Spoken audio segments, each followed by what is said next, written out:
구약 성경입니다. 신명기 28장입니다.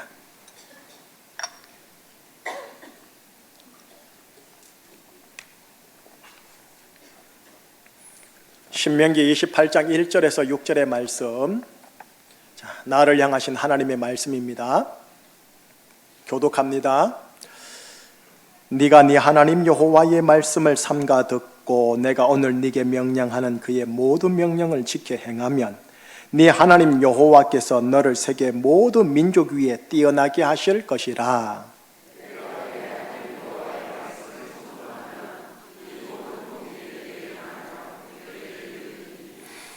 성읍에서도 복을 받고 들에서도 복을 받을 것이며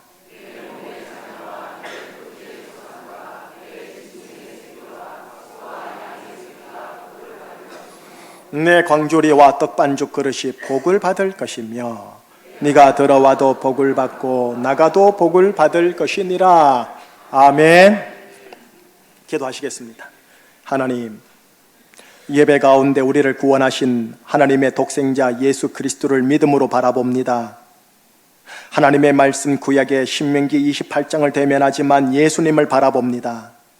예수님을 통하여 이 구약의 말씀이 나에게 우리에게 주셨사오니 여기 계신 분들이 믿음으로 이 말씀을 꿀꺽 삼겨 피가 되고 살이 되고 믿음으로 반응할 수 있는 믿음의 사람들의 인생 광야 여정 되게 하여 주시옵소서. 예수 그리스도 이름으로 감사하며 기도합니다. 아멘. 자, 따라해 주세요. 나는 예수님 안에서 하나님의 의의 사람입니다.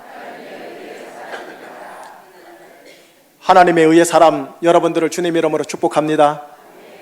하나님의 의의 사람들이 기억할 게 하나 있습니다. 예수님에 대한 믿음으로 사셔야 합니다. 무엇에 대한 믿음?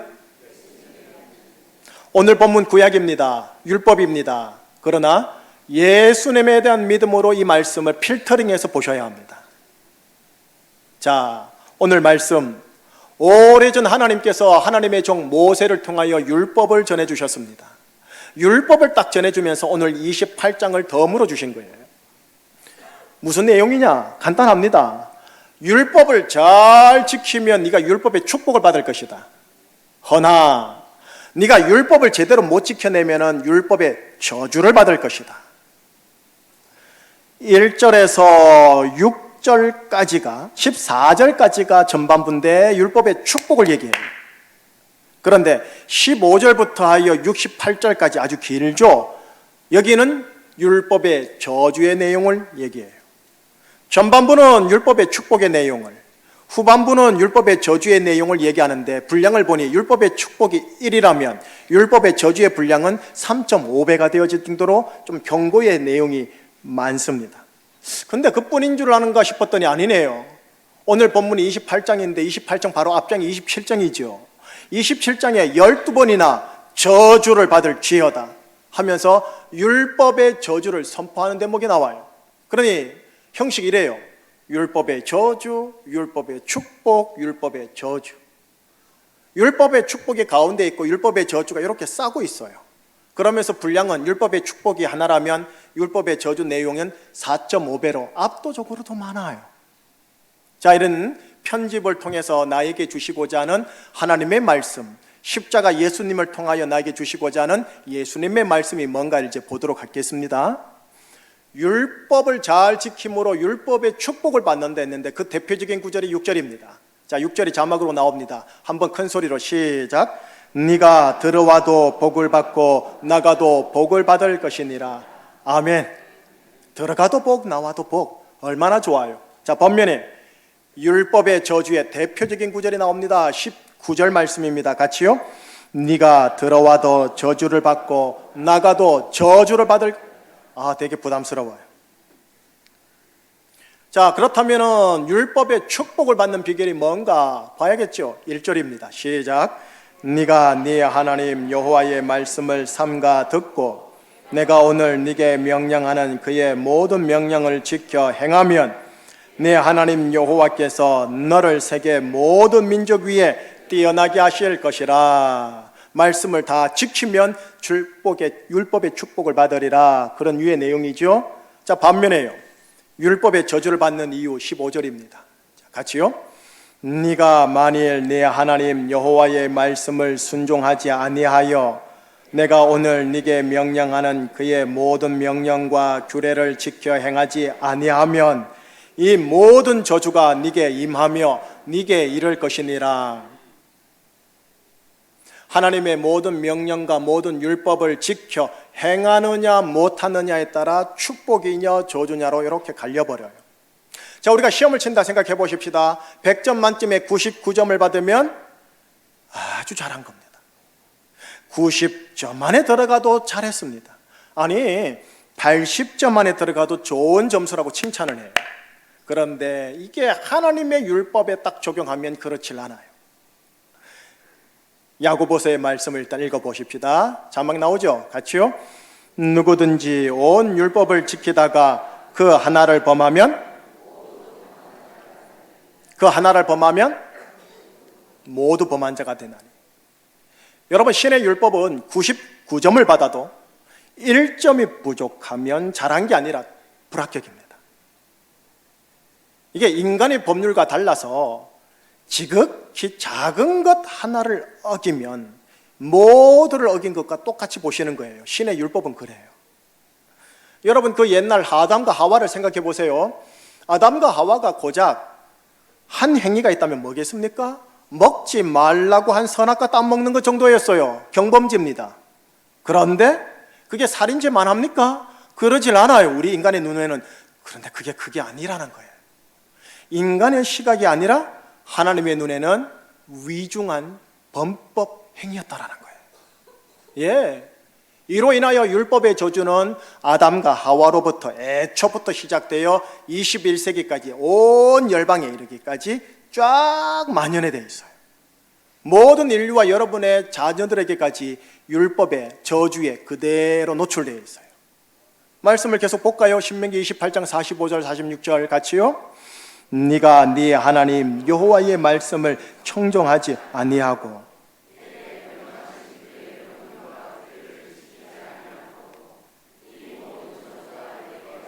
너를 따르고 네게 이르러 마침내 너를 멸하리니 이 모든 저주가 너와 네 자손에게 영원히 있어서 표징과 훈계가 되리라. 45절 볼까요? 이 모든 저주가 네게 와서 너를 따르고 네게 이르러 마침내 너를 멸할 것이다. 뿐만인지 아십니까? 46절에 이르게 돼 있죠. 저주가 너와 네 자손에게 영원히 있어서. 율법의 저주가 온 동네방네 열방을, 온 세상을 그냥 확 덮고 있는 거예요. 자, 그러므로 인하여 율법의 저주적 증세가 나타나겠죠. 율법의 저주적 증세가 많겠죠. 근데 33절, 32절, 34절을 보여드릴게요. 한번 연이서 3, 9절 읽어봐요. 네 자녀를 다른 민족에게 빼앗기고 종일 생각하고 찾음으로 눈이 피곤하여지나 네 손이 힘이 없을 것이며 네 토지 소산과 네 수고로 얻은 것을 네가 알지 못하는 민족이 먹겠고 너는 항상 압제와 학대를 받을 뿐이리니 이러므로 네 눈이 보이는 일로 말미암아 네가 어떻게 된다고요? 미쳐버린다. 세상에 깔려있는 율법의 저주적 정세들로 인하여 여러분, 우리가 아무리 과학기술이 발달할지라도 미쳐버린다. 여러분, 이거를 모 고등 종교는 이 현상을 일컬어 고라고 표현하더라고요. 이 괴로울 고에서 스스로의 노력으로 벗어나려고 하는 게 해탈이고요. 예. 한편 오늘날의 과학 기술 문명은 이 율법의 저주적 정세로부터 인간을 해방하기 위해 최선의 노력을 다하여 지금 이 시대까지 왔고요. 허나 모든 종교적 행위를 통해서, 모든 과학적 발전을 통해서 율법의 저주적 증세와 저주로부터 온전하게 자유할 수 있는 것은 없다라는 거예요. 종교 차원에서 우리가 신의 축복을 받으려고 신의 율법을 나름 열심히 수행하는데 그게 가상하고 고상하고 귀하고 존귀하지만 결과적으로 율법의 축복을 받을 수 있는 자가 아무도 없다라는 게 문제인 거죠. 로마서 3장 20절 읽고 넘어갈까요? 자, 같이요. 그러므로 율법의 행위로 그의 앞에 의롭다 하심을 얻을 육체가 없나니 율법으로는 유신론자들은 종교적 차원에서 신의 율법을 수행하므로, 무신론자들은 과학적 차원에서 과학기술의 진보로 율법의 저주적 증세로부터 해방하려고 하지만 그 노력이 가상하지만 결과적으로 불가능하다라는 겁니다. 이것을 처절하게 경험한 인류가 한 사람이 마지막 최저점의 고백을 하기를 원하시고 그 지점까지 이기를 원하시는데, 그게 로마서 7장 24절의 인간의 고백입니다. 자, 한번 같이 볼까요? 오호라, 나는 곤고한 사람이로다. 이 사망의 몸에서 누가 나를 건져내라. 이 고백하다가 자살하든가, 이 고백하다가 그냥 마지못해 살든가, 이런 고백인 거예요 지금요. 유신론자든 무신론자든 모두가 다 인간의 행위로는요, 종교적 행위든 인본주의적 행위든 과학적 행위든 율법의 저주에서 해방되거나 자유할 수 없다. 이를 너무나 잘 아시는 하나님께서 친히 솔루션, 해결책을 제시하셨으니 그게 예수 그리스도래요. 자, 예수 그리스도께서 어떻게 나에게 율법의 저주적 증세로부터 해결될 수 있는지, 자, 갈라디아서 3장 13절이 여러분을 향한 굿뉴스예요. 같이요? 그리스도께서 우리를 위하여 저주를 받은 바 되사 율법의 저주에서 우리를 속량하셨으니 기록된 바 나무에 달린 자마다 저주 아래에 있는 자라 하였습니다. 우리란 단어 뺄게요. 나를 집어넣읍시다. 다 같이요? 그리스도께서 나를 위하여 저주를 받은 바 되사 율법의 저주에서 나를 속량하셨으니, 여기까지만. 그리스도께서 2000년 전에 나를 위하여 저주를 받은 바 되사 율법의 저주에서 나와 여러분들을 속량하셨대요. 이게 spiritual fact예요. 영적 사실이고 이거를 걸어서 진리라고 그래요. truth라고 그래요. 여러분, 율법의 저주는 율법을 지키지 못한 자가 받을 운명입니다. 그러니 율법의 저주는 내 것입니다. 내 것이어야 하고요. 누구한테 줘서는 안 되고요. 그런데 그 나의 저주를 지금 그리스도께서 대신 받으셨대요. 그래서 나를 율법의 저주에서 속량하시려고요. 속량, 말이 어렵죠? 값을 대신 지불해서 몸종이 아닌 양민 혹은 양인이 되게 한다라는 뜻이래요. 율법의 저주에 묶여있는 몸종이 아닌 율법의 저주에서 자유한 양인이 되게 한다라는 뜻이래요. 여러분, 이것이 나에게 예수님을 통하여 베푸신 복음이래요. 은혜래요. 이게 하나님의 사랑이래요. 예수 그리스도께서 나를 위하여, 나를 대신하여 율법의 저주를 받으셨음을 받아들이고 믿기만 하면 여러분과 저는 율법의 저주에서 속량을 받아 자유한 자가 되어진다 라고 하신대요. 예수님께서 나를 율법의 저주에서 속량하셨다라는 이 믿음으로 살아가는 자를 일컬어 하나님의 의의 사람이라고 합니다. 이 믿음으로 오늘 제주 광야 여정을 하나님은 여러분들이 살아가기를 원하시고요. 내가 사는 이 동네, 율법의 저주가 판을 치는 동네, 이 동네를 하나님의 의의 사람들인 여러분들은 율법의 저주를 예수님이 이미 다 가져가셨다라는 믿음으로 살아가기를 원하세요. 자, 제가 이제 한번 질문해 볼게요. 질문에 동의하신다면 우리 교회 용어로 아멘으로 화답을 한번 여러분들이 조금은 크게 할 수 있는 분들은 해 주시기를 바랍니다. 예수님께서 나를 율법의 저주에서 속량하셨다라는 것 믿습니까? 네. 그 믿음으로 나에게 주어진 제주 광야 여정을 가시겠습니까? 네. 그렇다면 오늘 저와 함께 읽었던 본문 3절에서 6절은 믿음으로 여러분의 것이 됩니다. 자, 3절에서 6절을 믿음으로 내 거로 꽉 차는 겁니다. 자, 시작. 성읍에서도 복을 받고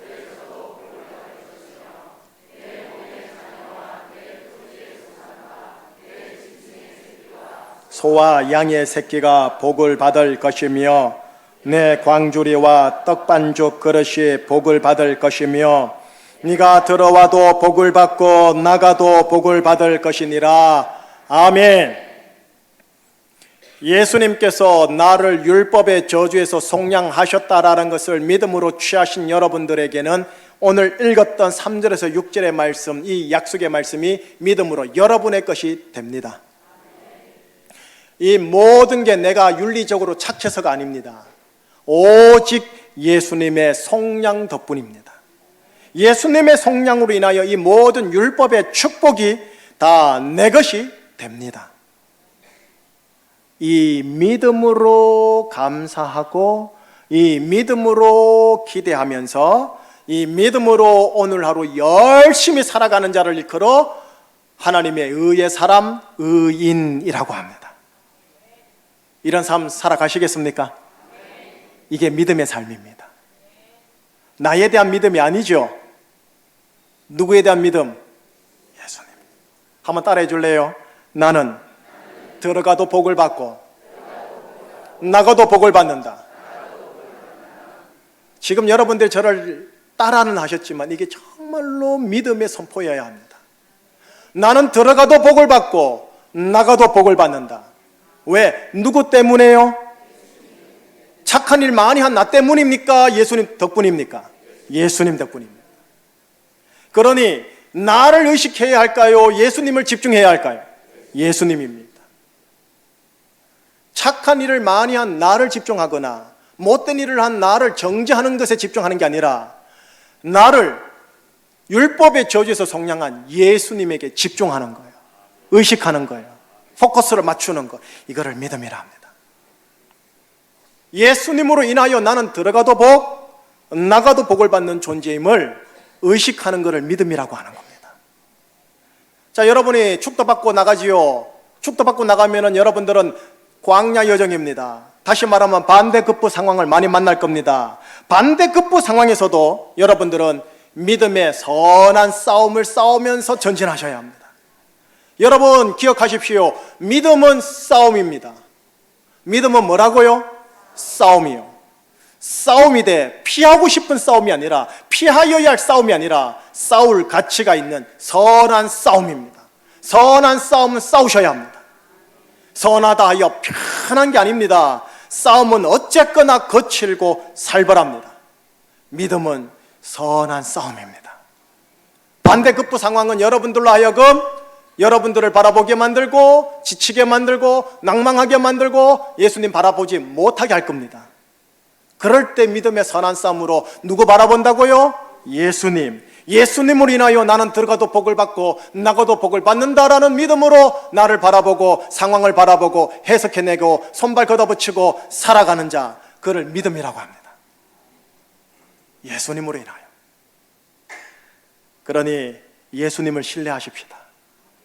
나를 신뢰할 게 아니에요. 셀프 컨트롤을 잘하는 나를 신뢰하는 게 아니에요. 예수님을 신뢰하고 예수님을 의지하고 예수님을 바라보는 거예요.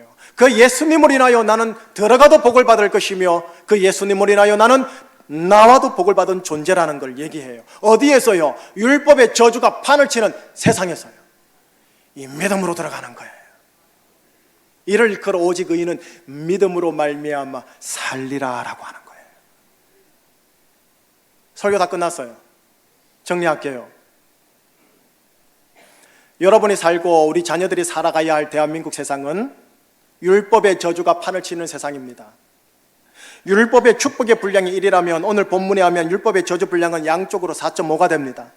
오늘 본문 편집에서도 이미 보이듯이요, 율법의 축복을 양옆으로 율법의 저주가 딱 싸고 있어서 그 속 알맹이를 쏙 건져 먹기가 쉽지 않습니다. 아니, 하나님은 불가능하다고 합니다. 그런데 예수님께서 내가 받아야 할 율법의 저주를 나를 위해 나 대신 받으시고 대가 지불을 100% 하심으로써 나를 율법의 저주에서 속량하사 율법의 축복으로 인도하셨대요. 율법의 저주의 몸종이 아니라 율법의 저주에서 자유한 양인이 되게 하셨대요. 나를 속량하신 이 예수님에 대한 믿음으로 나는 들어가도 복, 나가도 복이 있음을 믿음의 선한 싸움으로 취하시기를 축복합니다. 이 믿음으로 세상 들어가기를 축복합니다. 끝으로 복과 관련하여 유의사항 2가지만 더 언급하고 마무리할게요. 잘 들으셔야 돼요. 여러분들이 약 처방 받고 나서 약 오용 남용하면 안 돼요. 약은 제대로 처방하셔야 돼요. 두 가지 유의사항을 붙잡고 믿음으로 들어가세요. 나는 예수님을 인하여 들어가도 복이고 나가도 복이다. 첫 번째 유의사항 따라하세요. 복은 소유 개념이 아니라 유통 개념이다. 자, 한 문장으로 시작. 복은 소유 개념이 아니라 유통 개념이다. 영어로 제가 종종 그러죠. flowing, 흘려보내다. 여러분, 세상은 복을 소유 개념으로 말합니다. 세상에서 말하지요. 복 많이 받으십시오. 예, 어쨌거나 많이 가져야 한다고 생각합니다. 그래서 모든 종교 안에는 기복주의적 성향이 대단히 강합니다. 고등 종교든 저등 종교든 무속적 종교든 기복주의는 대단히 강해요. 그러나 여러분, 성경에도 복은 얘기합니다만 이 첫 번째 유의사항을 유념하면서 복을 취하셔야 기복주의에 안 빠져요. 여러분, 하나님이 크리스찬 중에 최초로 부른 사람이 아브라함이시거든요. 아브라함을 부르시고 아브라함을 축복한 구조를 보면 아하, 복이 이렇게 연결되는구나 알 수 있어요. 창세기 12장 2절과 3절을 같이 읽어보겠습니다. 내가 너로 큰 민족을 이루고 네게 복을 주어 내 이름을 창대하게 하리니 너는 복이 될지라. 너를 축복하는 자에게는 내가 복을 내리고 너를 저주하는 자에게는 내가 저주하리니 땅의 모든 족속이 너로 말미암아 복을 얻을 것이라 하신지라. 2절 끝에 이렇게 돼 있죠. 너는 뭐가 될지라. 너는 복이 뭐 할지라. 복이 될지라예요. 그런데 3절 끝에 이렇게 돼 있어요. 땅의 사람들이 복을 얻을 것이라. 너는 복이 되고 그들은 복을 얻을 것이다. 이게 기복주의와 성경적 복의 차이예요. 여러분들은 복이 되고 내 가족과 지인들은 나로 인하여 복을 얻어요. 여러분, 작은 거라도 흘려보내십시오. 하나님이 주신 것이라고 믿음으로 취한 모든 일체의 사소한 것들까지 작은 거라도 흘려보내십시오. 하나님이 주셨다라는 은혜의 전리품은 주위와 나누십시오. 바카스 한 병이라도, 비타민C 레몬 하나라도 나누십시오. 그래야 그 복이 재생산되고 나를 건강하게 합니다. 그게 기복주를 안 흘러요. 복을 나누십시오. 이게 첫 번째입니다. 여러분들은 들어가도 복, 나가도 복일 겁니다. 복이 붙을 겁니다. 예수님으로 말미암아 그걸 믿고 나가시되 기억할 것 첫 번째, 복은 소유 개념이 아니다. 유통 개념이다. 자, 이것과 더불어 두 번째 유의사항이 하나가 있습니다. 한번 따라해 주시겠어요? 모든 것이 헛되도다. 이거 하나 기억하셔야 돼요. 모든 것이 헛되도다. 전도서 1장 2절입니다. 그리고 전도서의 주제입니다. 이 모든 것이라고 할 때는 이 모든 것에는 하나님의 복도 포함됩니다. 고로 하나님의 복도 헛되도다 라고 읽게 되어져요. 무슨 말일까요? 헛됨이라는 이 단어가 히브리어로 보면 영적인 의미가 있어요. 헤벨이라고 읽히는데요, 두 가지 의미입니다. 하나는 허무함, 또 하나는 우상. 하나님이 그렇게 싫어하는 우상, 아이돌, 우상으로 번역되어져요. 우리가 추구하는 이 땅의 모든 것들이 허무한 것이면서도 그것을 욕망으로 대할 때, 탐욕으로 대할 때, 집착으로 대하는 순간 그게 허무한 것이지만 나에게 뭐가 된다? 우상이 된다라는 거예요. 돈, 건강, 명예, 자리, 하나님이 주시는 복이 될 수 있지만 땅의 것들로 허무한 것일 수밖에 없으며, 그러나 여기에 내 욕망이 붙고 집착이 붙고 미련이 붙어버리면 나에게 뭐가 된다? 우상이 된다라는 겁니다. 그래서 이 하나님이 주시는 복이 나에게는 독이 될 수도 있음을 함축하는 표현이 모든 것이 헛되도다라는 전도서 1장 2절이에요. 여러분, 복을 받을수록 복을 정말 조심히 다루셔야 합니다. 안 그러면 비록 하나님이 주신 복이라 할지라도 이 땅의 허무함에 집착하게 되고 그것이 나에게 우상이 되어 결과적으로 나에게 독이 될 테니 말이지요. 그 옛날 오래전 사울왕, 하나님께 왕의 직분으로 복을 받았지만 그 복이 독이 되었고 우상이 되어 그를 파멸에 이르게 했습니다. 그 아들까지 파멸에 이르게 하였습니다. 하나님이 주신 목회 성공, 어떤 목사님에게는 그게 결과적으로 독이 되고 그분에게 아이돌, 우상이 될 수 있습니다. 여러분에게 주시는 일체의 복들이 여러분들에게 독이 되고 우상이 될 수 있다는 거예요. 그러니 이 복을 독점하고 소유해서는 안 되고 다 흘려보내셔야 상하지 않습니다. 복에는 독의 성격이 있음을 유의하시고 이 두 가지 유의사항만 가지고 하나님이 주시는 복을 누리시기를 축복하고 복을 흘려보내시기를 축복합니다. 그러나 기억하세요. 이 땅의 모든 지상의 복은 헛됩니다. 허무합니다. 진짜 복은 어디에 있느냐? 영생의 복에 있습니다. 예수 그리스도와 하나님, 우리가 죽으면 딱 영생과 예수 그리스도와 하나님만 남습니다. 이 영생의 복을 누리시다가 하나님께서 주시는 이 땅의 복까지 누리시다가 그리고 흘려보내시다가 하나님께서 부르실 때 영생의 복으로 들어가시기를 주의 이름으로 축복합니다. 기도하시겠습니다. 하나님, 예수님께서 십자가에서 나의 죄를 감당하시고 지옥을 감당하시고 형벌을 감당하시고 오늘은 율법의 저주를 감당하신 것을 확인하였습니다. 예수님께서 나의 율법의 저주를 속량하셨사오니 나는 이제 들어가도 복이며 나오도 복임을 믿습니다. 오 하나님, 이 믿음으로 광야 여정 가고 믿음으로 감사하고 믿음으로 기대하고 믿음으로 하나님 손발 걷어붙이며 열심히 사는 믿음의 사람들 되게 하여 주시옵소서. 예수 그리스도 이름으로 감사하며 기도합니다. 아멘.